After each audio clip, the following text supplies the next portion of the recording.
नमस्कार मित्रांनो, माझ्या आजच्या AIच्या सेशनमध्ये मी तुमचं सर्वांचं स्वागत करतो आहे. आजच्या या सेशनमध्ये आपण असं बघणार आहे की आपण आर्टिफिशियल इंटेलिजन्सचा आपल्या दैनंदिन जीवनामध्ये कुठे कुठे वापर करतो आहोत. मित्रांनो, आर्टिफिशियल इंटेलिजन्स ही टेक्नॉलॉजी डेव्हलप झाली आणि ती आता आपल्या मोबाईल फोनमध्ये, आपल्या लॅपटॉपमध्ये, आपल्या कम्प्युटरमध्ये, तसेच आपण इतर डिव्हायसेस जसं आपला TV असेल, तर हे जे इलेक्ट्रॉनिक डिव्हायसेस आपण वापरतो, तर या इलेक्ट्रॉनिक डिव्हायसेसमध्ये आता या आर्टिफिशियल इंटेलिजन्सचा शिरकाव झालेला आहे. म्हणजे कदाचित तुम्हाला माहितीही नसेल की तुम्ही अनेक गोष्टींमध्ये आता AIचा वापर हा करू लागलेला आहात.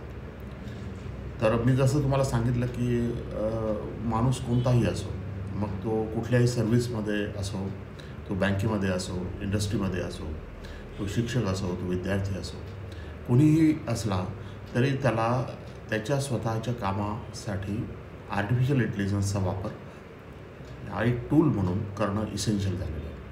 आणि मग जर ही टेक्नॉलॉजी आपल्याला माहिती असेल की ही नेमकी टेक्नॉलॉजी काय आहे, तर आपण अधिक चांगल्या पद्धतीने आपण त्या टूलचा वापर हा करू शकतो. जसं काही वर्षापूर्वी कॅल्क्युलेटर्स आले आणि आज आपण सर्रास कॅल्क्युलेटर्स वापरतो. काही वर्षापूर्वी कॉम्प्युटर्स आले आणि आज आपण सर्रास कॉम्प्युटरचा वापर अनेक ठिकाणी करतो. तर तसंच ही एक टेक्नॉलॉजी आहे आर्टिफिशियल इंटेलिजन्स, आणि या टेक्नॉलॉजीचा वापर हा आपल्याला आपलं काम अधिक चांगलं होण्यासाठी नक्की करता येतो. तर आपले हे जे सेशन्स आपण करतो आहे याचा मूळ उद्देशच हा आहे की सर्वसामान्य लोकांना आर्टिफिशियल इंटेलिजन्स म्हणजे काय ते कळावं, हाच या सेशनचा उद्देश आहे. तर आज आपण बघूया की आपल्या दैनंदिन जीवनामध्ये आपण आर्टिफिशियल इंटेलिजन्सचा नेमका कुठे कुठे वापर हा करतो आहोत. तर मित्रांनो, आर्टिफिशियल इंटेलिजन्स म्हणजे काय हे आपण ऑलरेडी मागच्या सेशनमध्ये बघितलं होतं. आर्टिफिशियल इंटेलिजन्स म्हणजे जो नॅचरल इंटेलिजन्स माणसाला असतो, पण कुठल्याही मशीनला इंटेलिजन्स नसतो. पण माणसाने काय केलं की वेगवेगळे प्रोग्राम्स तयार केले, अल्गोरिदम्स तयार केले, डेटा जमवला आणि मशीनला हे सगळं फीड केलं.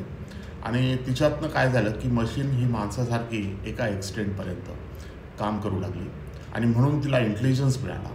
आणि त्या इंटेलिजन्सला आपण आर्टिफिशियल इंटेलिजन्स असं म्हणतो, कारण तो नॅचरल इंटेलिजन्स नाही आहे, तर तो आर्टिफिशियल इंटेलिजन्स आहे. आणि ही जी आर्टिफिशियल इंटेलिजन्स आहे हे आपल्या जीवनाचा आता अविभाज्य भाग बघत आहे.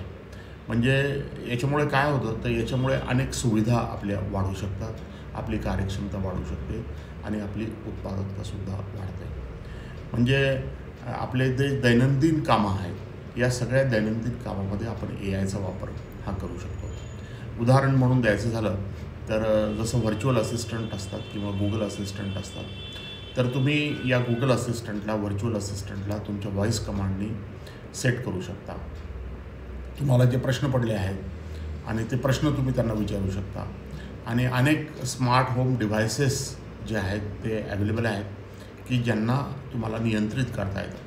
म्हणजे तुम्हाला म्युझिक ऐकायचं आहे, कोणाला फोन लावायचा आहे, किंवा तुम्हाला एखादा व्हिडिओ बघायचा आहे, किंवा एखादी फिल्म वॉच करायची आहे, तर हे सगळं तुम्ही ओरली करू शकता. पूर्वी ते शोधावं लागायचं आपल्याला आणि त्याच्यामध्ये वेळ जायचा, पण आता हे पॉसिबल आहे की हे सगळं तुम्ही AIच्या साह्याने, व्हर्च्युअल कमांडच्या साह्याने तोंडी सूचना देऊन तुम्ही या गोष्टी सहजपणे अचीव करू शकता. जसं या डायग्राममध्ये दाखवलेलं आहे की आता तुमचं होम जे आहे स्मार्ट होममध्ये कन्वर्ट होईल. तुमची कार जी आहे ही एक ड्रायव्हरलेस कार असेल. तुमचं क्लिनिंगसाठी आता तुम्हाला रोबोट वापरता येईल. तर अशा अनेक गोष्टी आहेत की ज्याच्यामध्ये तुम्हाला आर्टिफिशियल इंटेलिजन्सचा वापर हा करता येतो. जसं ॲमेझॉन अलेक्सा जे आहे, तर याच्यामध्ये तुम्हाला वेगवेगळ्या प्रणाली आहेत की ज्यांचा वापर हा तुम्हाला म्युझिकसाठी वगैरे करता येतो. त्याच्यानंतर तुम्हाला असं लक्षात येईल की रिंग किंवा आर्लोसारख्या स्मार्ट सुरक्षा प्रणाली ज्या आहेत, तर त्या असामान्य क्रियाकल्प शोधण्यासाठी किंवा अलर्ट पाठवण्यासाठी आर्टिफिशियल इंटेलिजन्सचा वापर करतात.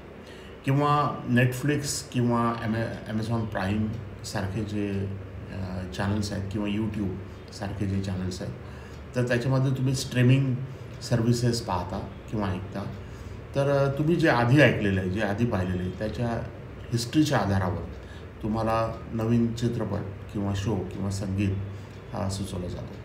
किंवा ॲमेझॉनसारखे ऑनलाईन शॉपिंग जे आहे, तर तुम्ही आधी जी पर्चेसिंग केलेली आहे, तर त्याच्या आधारावर तुम्हाला त्या सजेस्ट करतात की तुम्ही नवीन कुठली गोष्ट ही तुमची गरजेची आहे आणि जी तुम्ही घेऊ शकता. किंवा ॲमेझॉन अलेक्सा जे आहे, तर त्याच्यावर तुम्ही काही संगीत वाजवू शकता, बातम्यांचे अपडेट्स तुम्ही घेऊ शकता. किंवा तुमची खरेदी सूची म्हणजे तुम्हाला जी पर्चेसिंग करायची आहे, तर ती तुम्ही एस्टॅब्लिश करू शकता. आणि बऱ्याच कंपन्यांचे आता स्मार्ट होम डिव्हायसेस आलेले आहेत. तर हे सगळे स्मार्ट होम डिव्हायसेस जे आहे, हे एकमेकांच्या सहकार्याने कामं करतात. ॲपल सिरी जी आहे, त्याच्यामध्ये तुम्ही व्हॉईस कमांड वापरून कॉल करू शकता, तुम्ही मजकूर पाठवू शकता किंवा जे मॅप्स आहेत त्याला नेव्हिगेट करता येतं. म्हणजे तुम्हाला एका ठिकाणाहून दुसऱ्या ठिकाणी जायचं आहे, तर त्याच्यासाठीसुद्धा तुम्हाला AIचा वापर होऊ शकतो. किंवा स्मार्ट होम ऑटोमेशनमध्ये जसं स्वयंचलित किंवा AI चलित थर्मोस्टॅट्स आहेत की ज्याच्या साहाय्याने तुम्ही टेम्परेचर कंट्रोल करू शकता. किंवा तुमची जी पसंती आहे आणि तुमचा जो वापर आहे किंवा तुमची जी सवयी आहे, त्या सवयीप्रमाणे याचं तापमान जे आहे ते नियंत्रित करायला आपल्याला मदत AI ही करते. म्हणजे तुम्ही बघितलं असेल की अगदी डेली ॲक्टिव्हिटीजमध्ये अशा असंख्य ॲक्टिव्हिटीज आहेत की ज्याच्यामध्ये आपल्याला AI ही मदत करू शकते.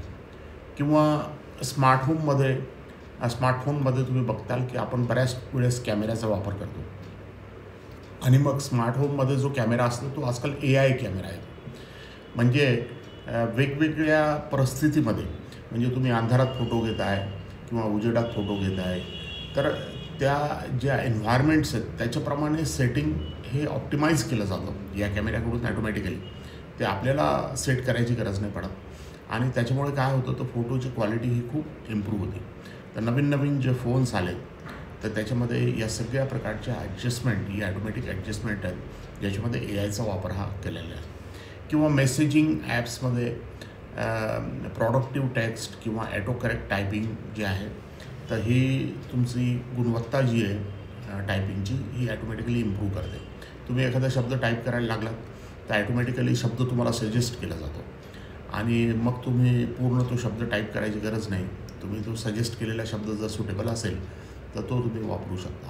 किंवा तुम्ही ग्रामर चेक करू शकता किंवा तुम्ही जे कंटेंट आहेत त्याला मॉडिफाय करू शकता. किंवा एक कंटेंट जर दिलेले असतील आणि तुम्हाला जर लँग्वेज बदलून पाहिजे असेल, तर तीसुद्धा तुम्ही त्याच्या साहाय्याने AIच्या साहाय्याने करू शकता. किंवा जसं काही फिटनेस ॲप्स आहेत आणि मग हे फिटनेस ॲप जे आहेत ते तुमचा सगळा डेटा जो आहे तो स्टोअर करतात, ज्याच्यामध्ये तुम्ही झोप किती घेता, तुमचा आहार काय, आणि तुम्हाला काही सजेशनही देतात की जेणेकरून तुम्ही पूर्णपणे फिट राहताल, ॲक्टिव्ह राहताल. या पद्धतीने या ॲपला डिझाईन हे केलेलं असतं. अनेक स्मार्ट वॉच आपण वापरतो आणि स्मार्ट वॉचमध्ये तुमच्या असं लक्षात येईल की तुमच्या हृदयातली जी गती असते त्याच्यातली अनियमितता शोधण्यासाठी तुमचा फोन जो आहे किंवा तुमची वॉच जी आहे ती त्याला मदत करते.